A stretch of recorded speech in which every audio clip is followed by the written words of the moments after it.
Once upon a time, there was a fox and a cat who were discussing multiple ways to save themselves from the dogs who were their common hunters. The fox, who was so full of himself, started boasting about how clever and intelligent he was. "Why, I know at least 100 tricks to get away from our mutual enemies, the dogs," she said. Listening to this, the cat felt insecure and inferior to herself, and confessed that she only knows one trick to save herself from the dogs, the hunters.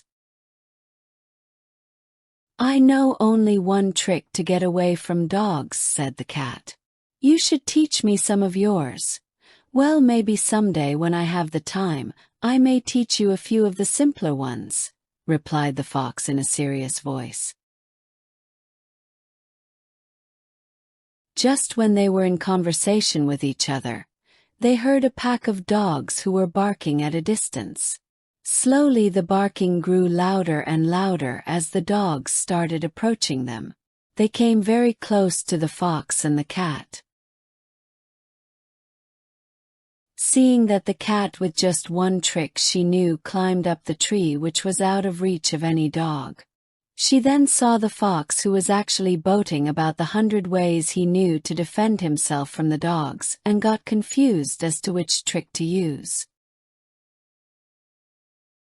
She called down to the fox, asking, "Which one of your 100 tricks are you going to use?"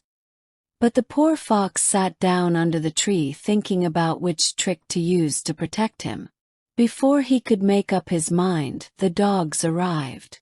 They fell upon the fox and tore him to pieces.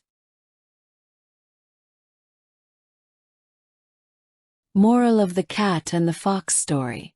The moral of the fable compiled by Aesop is, it is better to have one plan that you have tried than to have hundreds of plans that you have not tried at all.